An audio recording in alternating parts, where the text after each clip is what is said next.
کہلوانے کا شرف حاصل ہوا ہے۔ لیکن ایک انتہائی خوبصورت بات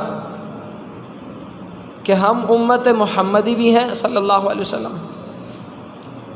نبی علیہ الصلوۃ والسلام کی زندگی ہمارے لیے اسوہ حسنہ ہے، لیکن اس کے ساتھ میرے رب نے تمام مسلمانوں کے لیے، امت محمدیہ کے لیے ایک اور نبی کی زندگی بھی اسوہ حسنہ بنائی ہے۔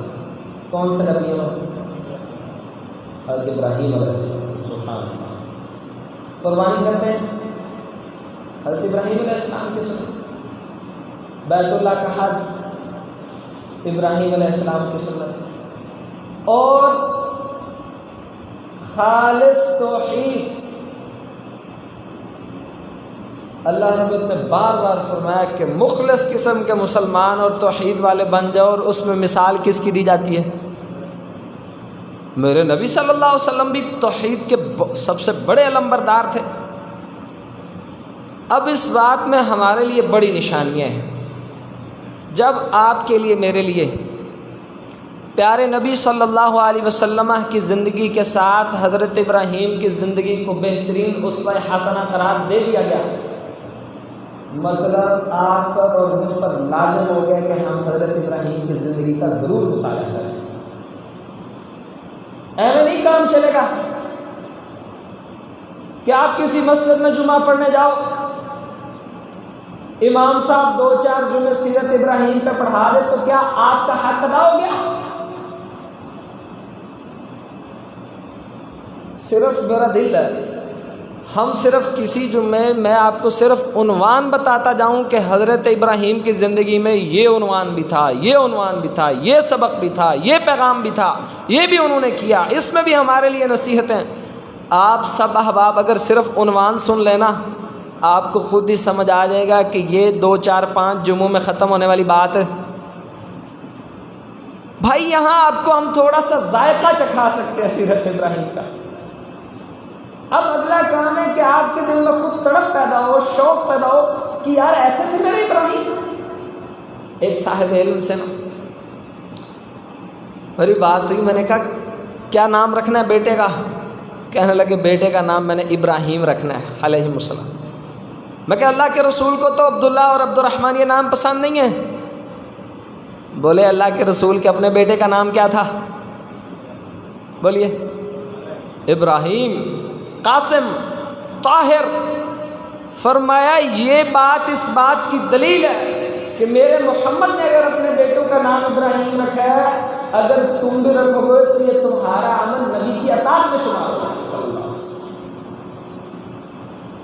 بھائی سیرت ابراہیم زندگی گزارنے کے اصول ہیں، اور عام زندگی نہیں، بڑی غیرت مندانہ، بڑی ہمت اور جرأت کے ساتھ سر اٹھا کے دلیروں اور بہادروں کی طرح پوری زندگی گزارنے کا نام سیرت ابراہیم ہے علیہ السلام۔ سورۃ الممتحنہ، لقد كانت لكم اسوة حسنة في ابراہیم۔ ایمان والو، تمہارے لیے ابراہیم علیہ السلام کی زندگی میں بہترین نمونہ ہے۔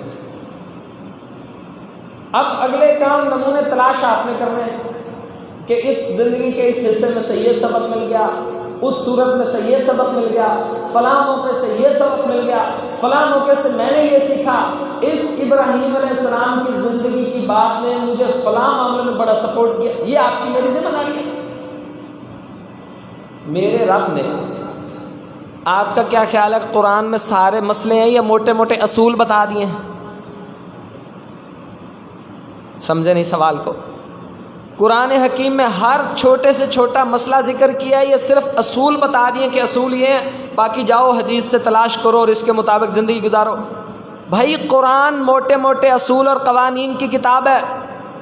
اب قرآن حکیم میں کتنی دفعہ نماز کا ذکر ہے، لیکن نماز کا طریقہ قرآن میں آپ کو حدیث سے ملے گا۔ اب جب یہ بات آپ کو بتا دی کہ ابراہیم کی زندگی میں تمہارے لیے نمونہ ہے، تو یہ 100% یقینی بات ہے کہ اس نمونے کی تلاش تم نے خود کریں۔ جاؤ قرآن کے مختلف اوراق اٹھا کے دیکھو، اور اس ابراہیم علیہ السلام کی زندگی میں تمہارے لیے بڑا نمونہ ہے. اذ قالوا لقومہم، بڑے نمونے ابراہیم علیہ السلام کی زندگی میں، بڑی مثالیں. ایک مثال جو میرے رب نے یہاں سورۃ الممتحنہ میں ذکر کی، اذ قالوا لقومہم، جب ابراہیم علیہ السلام نے اپنی قوم کو اکٹھا کر کے مخاطب کیا. قوم اکٹھی کی. اب ہم سوچتے ہیں کہ یہ قوم اور قبیلے آپ اور ہم بھی اکٹھے ہوتے ہیں. کیا کبھی آپ کی میری زندگی میں قوم کو اکٹھا کر کے اس طرح کا کوئی خطاب شامل ہے؟ یہ اسوہ حسنہ ہے ابراہیم علیہ السلام کی زندگی میں. اذ قالوا لقومہم، سارے قوم والے اکٹھے کر دیے، آج تم سب کی دعوت ہے. اور بھلا کیا کہا؟ اے قوم والو، انا براء منکم ومما تعبدون من دون اللہ. کتنی سخت بات. اے میری قوم والو، جس کام پہ تم لگے ہوئے ہو نا، اللہ وحدہ لا شریک کو چھوڑ کے دوسرے تیسروں کی عبادت پہ اور ان سے ڈرتے ہو اور ان سے امیدیں وابستہ کی ہو، میرا اعلان ہے ابراہیم کا تم سے، تمہارے اس کام سے میں بری ہوں. تمہارے اس شرک، اس ظلم کی وجہ سے اپنے رشتے ناطے ختم. وَمِمَّا تَعْبُدُونَ مِن دُونِ اللَّهِ، اور جن کی تم اللہ کے علاوہ عبادت کرتے ہو میں ان سب سے بری ہوں. کفرنا بکم، ہم نے تمہارے ان سارے کاموں کا انکار کیا ہے. وَبَدَا بَيْنَكُمُ، اور آپ کے اور ہمارے درمیان ہر طرح کی دوریاں اور فاصلے حائل ہو گئے ہیں. حَتَّى تُؤْمِنُوا بِاللَّهِ وَحْدَهُ، ہاں ایک ہی شرط ہے، تم اپنے اس عمل، اس قول سے باز آ جاؤ، اللہ رب العزت پر ایمان لے کے آؤ، آپ کے ہماری رشتہ داریاں تعلق سارے بحال ہو جائیں گے. یہ ہے جی من احب للہ وابغض للہ واعطى للہ ومنع للہ فقد استکمل الایمان. جو بندہ اللہ کے لیے محبت کرے، اللہ کے لیے بغض رکھے، اللہ کے لیے کسی کو دے اور رب کے نام پہ ہی روک لے، اس بندے کا ایمان مکمل ہو گیا ہے. اور ایمان کی تکمیل کے لحاظ سے ابراہیم علیہ السلام ایک اعلیٰ درجے کا نمونہ ہے. انہوں نے صرف میرے ابراہیم کی یہ قربانی نہیں ہے بیٹا ذبح کرنا، کتنی بڑی قربانی ہے. خاندان والوں سے دو ٹوک بات کی، ہمارے ساتھ چلنا ہے. قل یا ایھا الکافرون لا اعبد ما تعبدون ولا انتم عابدون ما اعبد. نبی علیہ السلام نے نا توحید کے معاملے میں مومن کا دو ٹوک اور واضح موقف ہوتا ہے بس. نبی علیہ السلام نے بھی کہا ہے کافرو، جن کی عبادتوں پہ تم لگے ہوئے ہم ان کی عبادت نہیں کرتے، اور جس کی ہم عبادت کر رہے ہیں تم اس کے انکاری ہو. ابراہیم علیہ السلام بھی یہ پیغام دے رہے ہیں، اگر تم نے اس شرک والی دلدل میں پھنسے رہنا ہے پھر آپ کے ہمارے رشتے ناطے چل رہے ہیں. اگر چاہتے ہو کہ یہ کوئی تعلق چل سکے، یہ دوستیاں وفا ہو سکیں، یہ قربتیں اور محبتیں آخر تک پہنچ سکیں، پھر ہم دونوں کو ایک بنیاد پر اکٹھا ہونا ہوگا، اور وہ بنیاد ہے کہ اللہ کی توحید پر جمع ہو جائے. ورنہ اس کے علاوہ دنیا ہے بہت بڑی یہ قربانی ہے کہ انسان اللہ کی رضا کی خاطر اپنے قریبی رشتے، تعلق واسطے سب اللہ کے لیے قربان کر دے. اور یہی بات ابراہیم علیہ السلام کا نمونہ ہے. حتیٰ تؤمنوا باللہ وحدہ، جب تک تم ایک اللہ کی عبادت نہ کرنے لگ جاؤ. عزیز ساتھیو، یہ قرآن آپ کے لیے میرے لیے اترا ہے. ہم بھی اپنی قوم اور قبیلے کے بارے میں سوچیں، کیا ہم نے بھی کبھی ابراہیمی بننے کی کوشش کی؟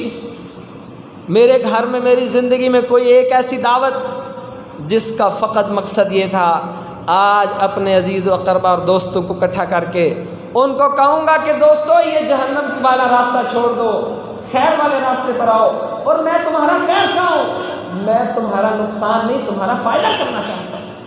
ایسا کرنا ہوگا. اور نبی علیہ السلام نے ایک دفعہ اپنے خاندان اور قبیلے کے افراد کو جمع کیا ایک دعوت پہ، اور وہاں دعوت کے بعد ماحول نہ بن سکا دین کی تبلیغ کا. فرمایا کوئی نہیں، اگلی دفعہ صحیح۔ اگلی دفعہ پھر جمع کیا اور ایک خطبے میں نہج البلاغہ میں حضرت علی رضی اللہ عنہ سے خطبہ اپنی قوم والوں کو اکٹھا کر کے کہا، اے میری قوم والو، اس زمین کی پشت پر محمد سے بڑا تمہارا خیر خواہ کوئی نہیں ہے۔ الفاظ دیکھیں، اور کہا میری قوم والو دیکھو، جب میں تمہارا اپنا فرد ہوں، تمہیں میں سے ایک شخص ہوں، اللہ نے مجھے علم دیا ہے، میں یہ چاہتا ہوں کہ تمہاری خیر خواہی کروں، اور اگر پوری زمین میری بات مان لے اور تم میری بات نہ مانو تو بتاؤ میرے لیے یہ کتنی دکھ اور تکلیف کے باعث بات ہوگی کہ دنیا پوری میری بات مان رہی ہے، تم میری بات نہیں مانتے۔ اس خطبے نے بڑا اثر دیا حضرت علی رضی اللہ عنہ، اور بہت سارے صحابہ کرام ساتھ کھڑے ہو گئے، اللہ رب العزت نے مدد کی۔ یہ دعوت ابراہیمی کا ایک انداز ہے، آپ کی اور میری زندگیوں میں اس کا فقدان ہے۔ ہماری ایسی سوچیں نہیں ہیں، ابھی ذہن میں اتنی مضبوطی نہیں ہے کہ ہم اپنا پیغام اس اعتماد سے اٹھا سکیں۔ اور یاد رکھیے نبی علیہ الصلوۃ والسلام نے فرمایا، جو تم میں سے گناہ کو دیکھے ہاتھ سے روکے، زبان سے روکے، دل میں برا جانے، ذالک اضعف الایمان، یہ ایمان کا آخری حد اور درجہ ہے، اس کے بعد ایمان کوئی نہیں۔ ایک بات اللہ رب العزت نے یہاں فرمائی، الا قول ابراہیم لابیہ، مگر لوگو ابراہیم علیہ السلام کی ساری زندگی تمہارے لیے نمونہ ہے، ایک بات نمونہ، الا قول ابراہیم لابیہ، مگر ایک بات ابراہیم علیہ السلام کی جو انہوں نے اپنے باپ سے کی، لاستغفرن لک، اپنے ابا سے کہا تھا ابا جان آپ کے لیے مغفرت کی دعا کروں گا، میرے رب نے اس بات کے بارے میں فرمایا کہ یہ اس نمونہ سے باہر ہے۔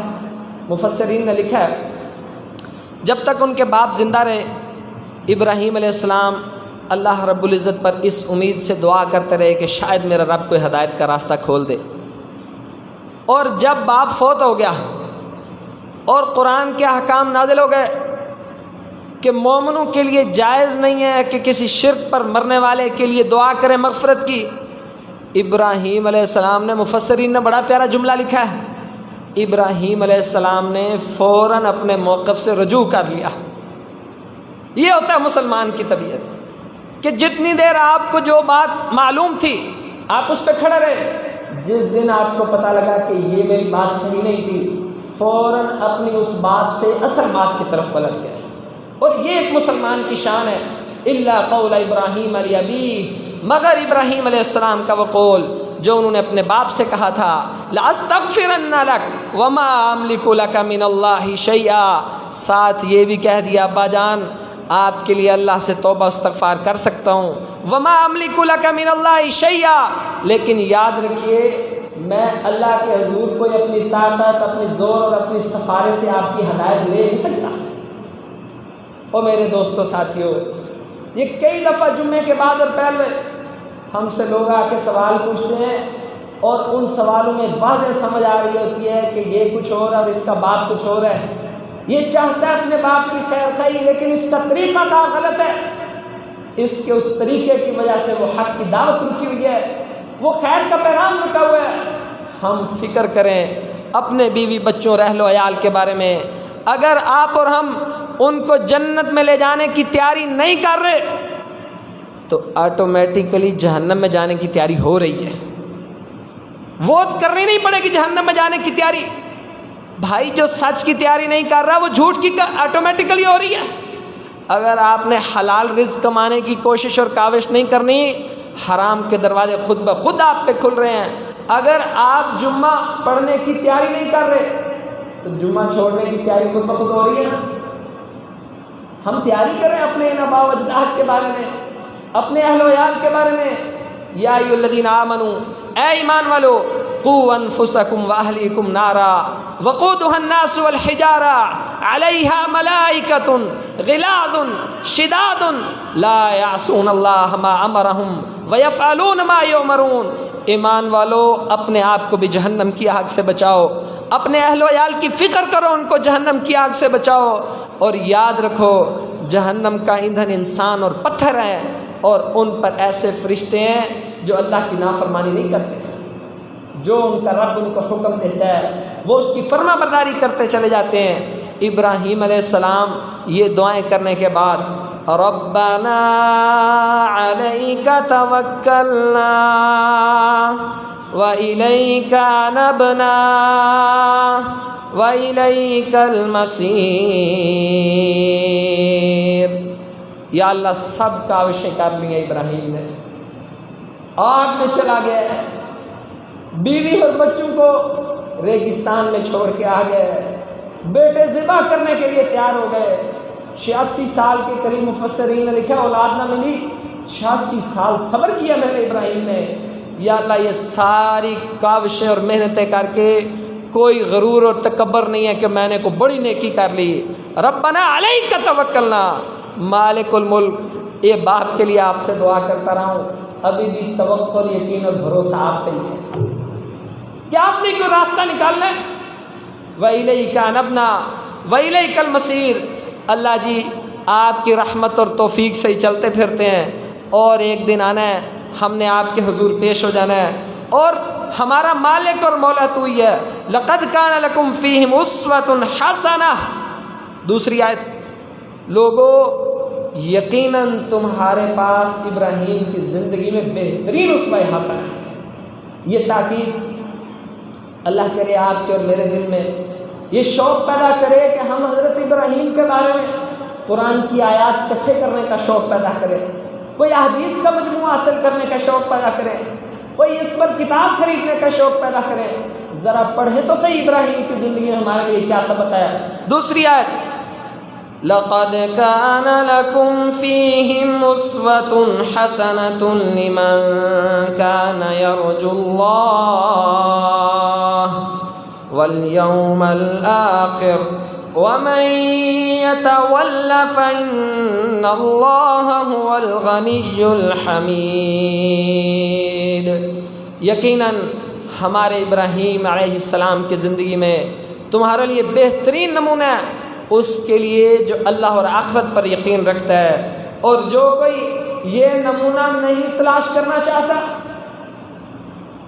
اور جو بندہ سیرت ابراہیم نہیں پڑھنا چاہتا، سیرت ابراہیم نہیں سیکھنا چاہتا، اس کو کوئی غرض نہیں ہے کہ جتنا مرضی آپ ابراہیم کے بارے میں بیان کر لو، اس نے وہی سننا ہے جو آپ نے جمعے میں بیان کر دینا ہے، باقی اس کی زندگی میں کوئی ابراہیم علیہ السلام کے بارے میں کاوش نہیں ہے۔ فَإِنَّ اللَّهَ هُوَ الْغَنِيُّ الْحَمِيدُ، یاد رکھو پھر آپ کا رب بڑا بے پرواہ ہے، اس کو ان باتوں سے کوئی فرق نہیں پڑتا۔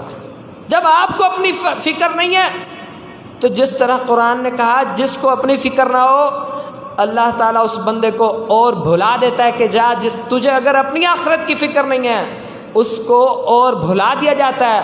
فَأَنْسَاهُمْ أَنفُسَهُمْ، اس کو اپنی جان ہی بھول جاتی ہے، اپنے نفع اور نقصان کی سمجھ نہیں آتی، ایسا اندھا اور نابینا ہو کے زندگی گزارتا پھرتا ہے۔ سورۃ الشعراء میں آیت نمبر 70 سے آگے تفصیل میں حضرت ابراہیم علیہ السلام کا ایک ذکر ہے، اللہ رب العزت نے چاہا اس کی تفصیلی گفتگو بھی کریں گے۔ اس کے اندر نا ابراہیم علیہ السلام کی چند چیزیں میں نے آپ سے ذکر کی تھیں، اب یہاں ابراہیم علیہ السلام نے 4 سوال کر کے نا کہ جن کی تم عبادت کرتے ہو بتاؤ وہ پیدا کر سکتے ہیں؟ نہیں۔ ہدایت دے سکتے ہیں؟ نہیں۔ کھانا کھلا سکتے ہیں؟ نہیں۔ شفا دے سکتے ہیں؟ نہیں۔ جب یہ یقین ہو گیا پھر ابراہیم علیہ السلام نے اپنے رب کے بارے میں تعارف فرمایا، الذی خلقنی فہو یہدین، میرا رب وہ ہے جس نے مجھے پیدا کیا ہے اور وہی مجھے ہدایت دیتا ہے۔ سبحان اللہ، بڑی خوبصورت آیات ہے۔ والذی هو یطعمنی ویسقین،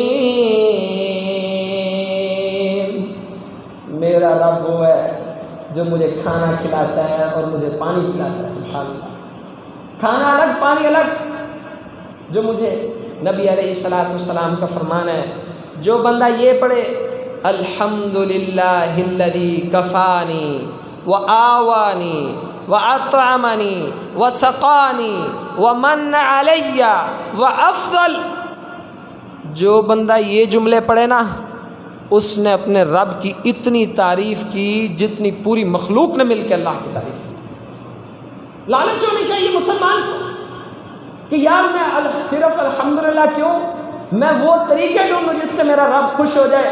اب اس کا بھی یہی معنی ہے الحمدللہ الذی، سب تعریفیں اس اللہ کے لیے، اطعمنی جو مجھے کھانا کھلاتا ہے، وسقانی جو مجھے پانی پلاتا ہے، وکفانی جو ہر کام میں مجھے کافی اور شافی ہو جاتا ہے۔ اللہ کے علاوہ کوئی مجھے کافی نہیں ہوتا۔ وآوانی، سب تعریفیں اس اللہ کے لیے جس نے مجھ جیسے نکمے کو چھت بھی دے رکھی ہے اور میری حفاظت کے لیے خاندان اور گھر اور قبیلہ بھی عطا کیا۔ ومن علی وافضل، وہ میرا رب جس نے مجھ پہ بڑے احسان کیے ہیں اور بڑے لوگوں پر مجھے فضیلت دی ہے۔ فرمایا جو بندہ یہ اعلان کرے اس نے اپنے اللہ کی اتنی تعریف کی جتنی زمین اور آسمان میں ساری چیزوں نے اللہ کی تعریف کی۔ اب یہ حضرت ابراہیم کی یہ انداز کہ میرا رب وہ ہے جس نے مجھے پیدا کیا، اور پیدا ہونے کے بعد انسان کی سب سے بڑی ضرورت ہے کہ اس کو ہدایت مل جائے۔ پیدا ہونے کے بعد لوگ کفر میں بھی تو چلے جاتے ہیں۔ ایک بچہ پیدا ہوا، اس کے اماں ابا کافر تھے، اس میں اس بچے کا کیا قصور؟ یہ الگ بات ہے۔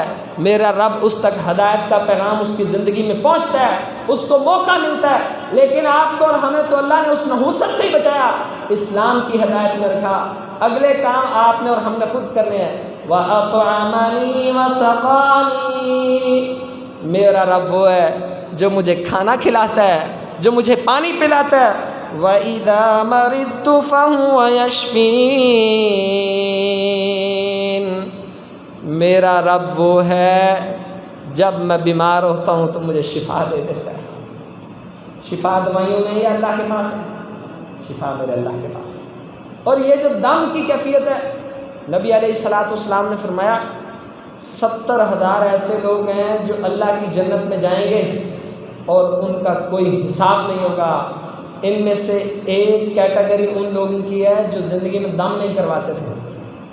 دم جائز ہے، کر سکتے ہو، یعنی یہ ایسے کمال توکل والے بندے تھے کہ بھائی پیناڈال کے بعد بھی تو سر درد اور بخار اللہ نے ختم کرنا نا، بس آپ تھوڑے سے پکے ہو جاؤ، کوئی نہیں یار تھوڑا صبر کرتے ہیں، نہا لیتے ہیں، 2-4 اور کام کرتے ہیں، اللہ تعالیٰ شفا دے گا۔ اللہ اس کو شفا دے گا، اللہ کی قسم اللہ اس کو شفا دے گا۔ کتنی دنیا میں آپ کے اور میرے سامنے ایسے لوگ ہیں جن کا اللہ پہ توکل اور یقین اتنا ہے کہ ان کو دوائیوں پہ کم اور اللہ پہ یقین زیادہ ہے، اور یہی بہانہ ہر بیماری ان کو اللہ کے قریب لے کے جاتی ہے۔ اللہ کے لیے تھوڑا سا توکل مضبوط کیجئے، اللہ پہ توکل کیجئے، میرے رب نے شفا دینی ہے۔ یہاں سے بات یہ بھی سمجھ آئی اللہ کے علاوہ کوئی شفا دے سکتا؟ جھوٹ ہے باقی سب۔ وَإِذَا مَرِضْتُ فَهُوَ يَشْفِينِ، اور جب میں بیمار ہوتا ہوں میرا رب مجھے شفا عطا فرماتا ہے۔ وَالَّذِي يُمِيتُنِي ثُمَّ يُحْيِينِ، میرا رب وہ ہے ایک دن جس نے مجھے موت دے دینی ہے اور کہانی ختم نہیں ہونی۔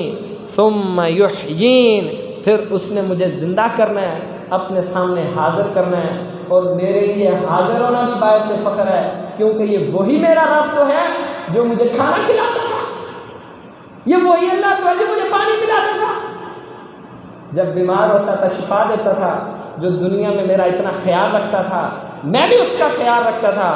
آج مجھے پورا یقین ہے جس نے دنیا میں اتنی وفاداری کی ہے، آج تو سارا امتحان ہی وفاداریوں کا ہے۔ آج پھر میرا رب میرے ساتھ وفا کرے گا، بڑی وفا کرے گا۔ آگے سنیے ابراہیم علیہ السلام، والذی اطمع ان یغفر لی خطیئتی یوم الدین، لوگو میرا رب وہ ہے جس پر مجھے پورا یقین ہے کہ جب قیامت کے دن میں اس کے سامنے جاؤں گا وہ میرے سارے گناہ معاف کر دے گا۔ ہے ایسا یقین اللہ کا؟ جس کو ہے نا انشاءاللہ اس کا انجام بھی یہی ہونا ہے۔ اور یہ یقین توحید والے کو ہوتا ہے۔ جس کی امیدیں ساری اللہ سے وابستہ ہوں، جس کو کانٹا بھی چبھے تو کیا یاد آتا ہے؟ اللہ، یا اللہ بچائیں، یا اللہ رحم فرمائیں۔ جس کو بھوک لگی ہو تو،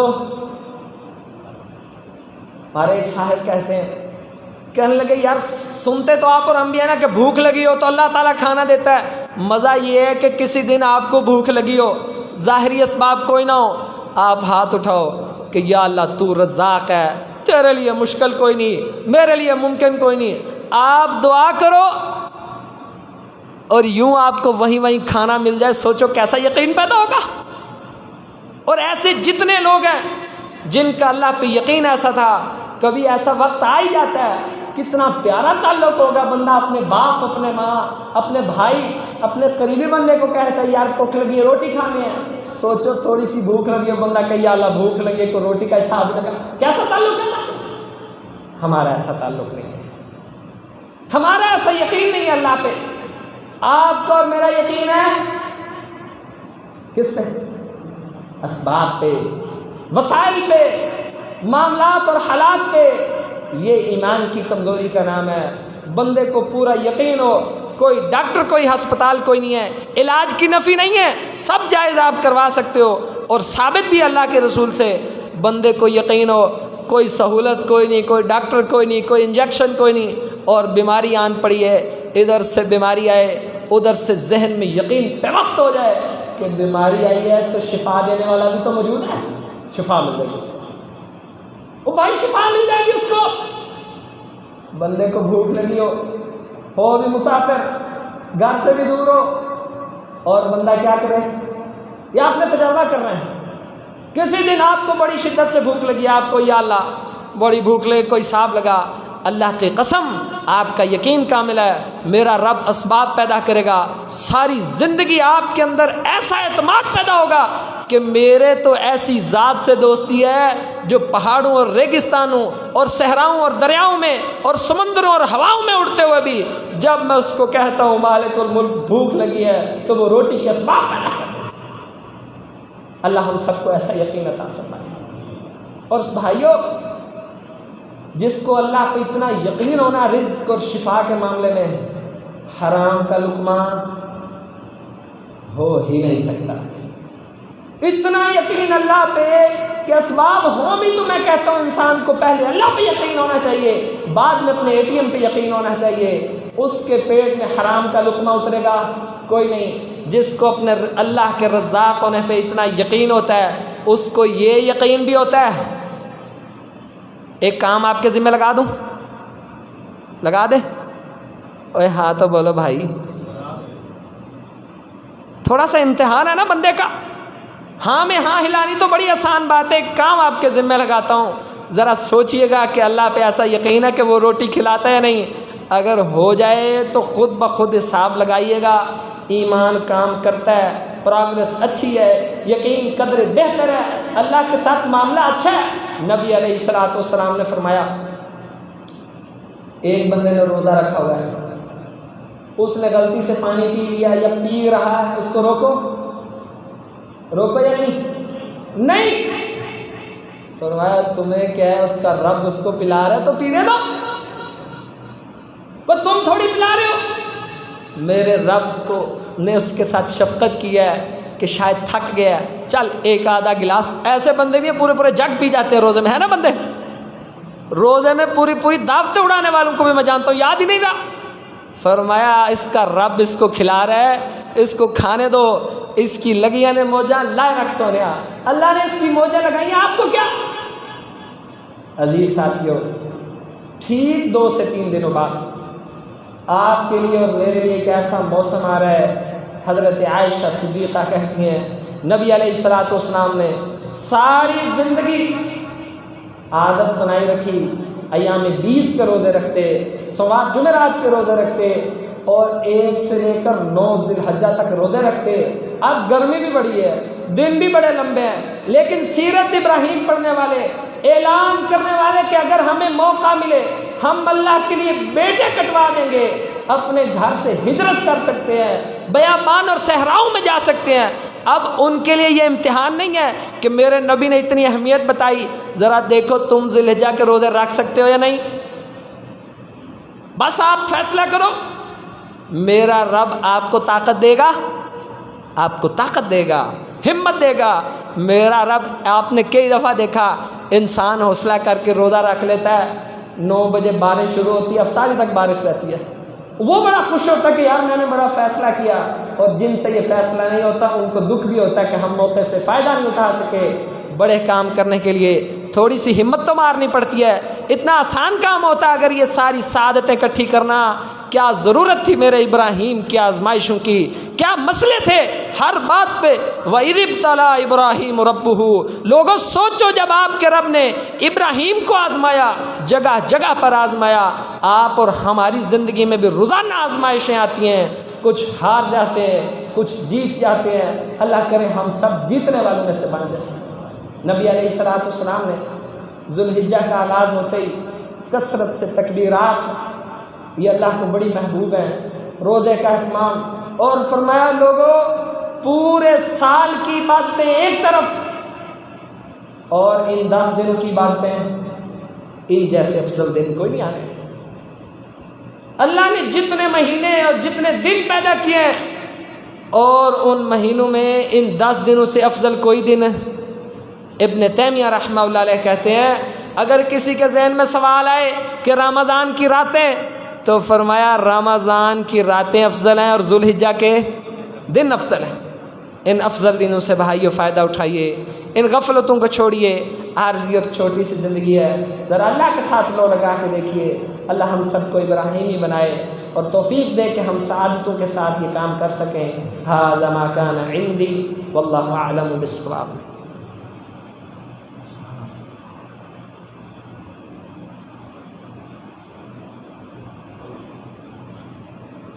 ان الحمد للہ نحمده ونستعینه ونستغفره ونعوذ باللہ من شرور انفسنا ومن سیئات اعمالنا من يهده الله فلا مضل له ومن يضلله فلا هادي له ونشهد ان لا اله الا الله وحده لا شريك له ونشهد ان محمدا عبده ورسوله۔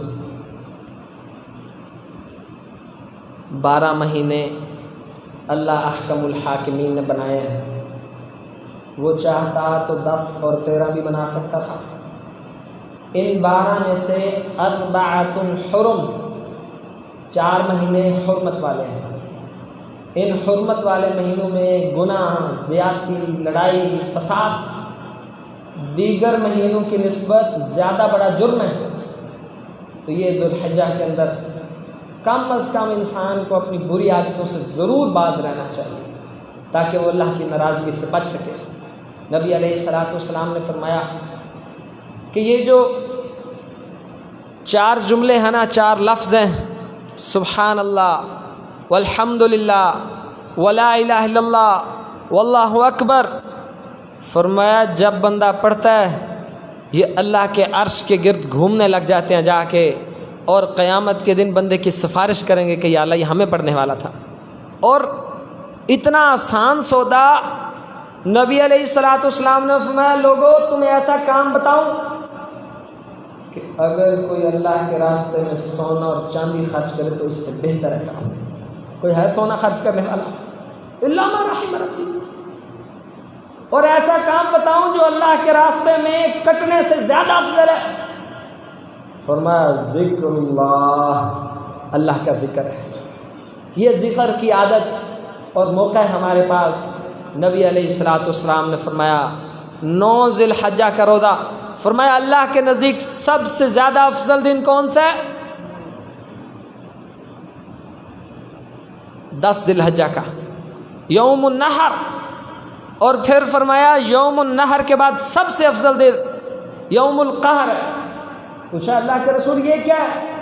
بعض تفسیروں میں آتا ہے کہ یوم النحر سے مراد 10 ذی الحجہ کا دن اور یوم القہر سے مراد 11 ذی الحجہ کا دن، اور عرفہ کے بارے میں 9 ذی الحجہ کے بارے میں فرمایا جو ایک دن کا روزہ رکھے میں اللہ سے امید رکھتا ہوں اللہ اس کے 1 سال اگلے اور 1 سال پچھلے گناہ معاف فرما دے. اور 9 ذی الحجہ کو میرا رب فرشتوں کے سامنے فخر کرتا ہے کہ دیکھو کس طرح حاجی میرے سامنے حاضر ہے. لبیک اللہم لبیک، یا اللہ ہم حاضر ہیں، تو وحدہ لا شریک ہے، تیری عبادت کے لیے ہم حاضر ہیں، تیرے نعرے اور تکبیریں بلند کر رہے ہیں. اور قرآن نے کہا ہے والفجر ولیال عشر، لوگوں قسم ہے ہمیں 10 راتوں کی، اور ان 10 راتوں سے مراد ذی الحجہ کی 10 راتیں. اور ایک جگہ فرمایا لوگوں ان دنوں میں کثرت سے اللہ کا ذکر کرو. اور روزے اگر بڑا کام ہے، زبان سبحان اللہ تو کہہ سکتی ہے، الحمدللہ تو کہہ سکتے ہیں، اللہ اکبر تو کہہ سکتے ہیں. یہ چیزیں آپ کے زنگ کو ایسے اتاریں گی، آپ کو روزوں جیسی توفیق پر لا کے کھڑی کر دیں گی. یہ چھوٹی چیزیں نہیں ہیں، یہ اللہ کا ذکر ہے، اور اللہ کے ذکر سے بلند چیز ہے کوئی نہیں ہے. قرآن بھی اللہ کا ذکر ہے، اسلام سارا اللہ کی تعریفیں اور صفتیں ہیں. اللہ ہمیں توفیق دے ہم ایسی عادتیں اپنائیں کہ اللہ کا ذکر اپنی زبان سے جاری رکھیں. دوسری گزارش، ترجمۃ القرآن کلاس ہر جمعرات عشاء کی نماز کے بعد یہ علی مسجد میں، بشیر کالونی والی مسجد میں پچھلے 4-5 ہفتوں سے جاری ہے. تو آپ احباب سے اکثر گزارش کرتے ہیں قرآن پڑھا کریں. جو تو پڑھ رہا ہے یا کسی استاد سے سیکھ رہا ہے اس کی خوش نصیبی ہے. اگر کسی کے پاس ایسا موقع نہیں ہے تو ہم اس کو موقع دے رہے ہیں. اللہ کے حضور ہم مبرر ہیں کہ آپ کو موقع نہیں ملا، موقع آپ کو دے رہے ہیں، بتا رہے ہیں ہمارا فائدہ تھوڑا ہے، آپ کا زیادہ فائدہ ہے. اپنے فائدے کے لیے تشریف لائیں. خواتین کا بھی وہاں انتظام ہوتا ہے، آدھا گھنٹہ 30 منٹ سورۃ یوسف کا آغاز کیا ہے. اللہ تعالی ہم سب کے حال پر رحم فرمائے. اللہم اعز الاسلام والمسلمین، اللہم اذل الشرک والمشرکین، اللہم دمر اعداءک واعداء الدین، اللہم انجنا اخوان المسجونین من السجن الكفار. اللہم ربنا آتنا فی الدنیا حسنہ وفي الآخرة حسنة وقنا عذاب النار.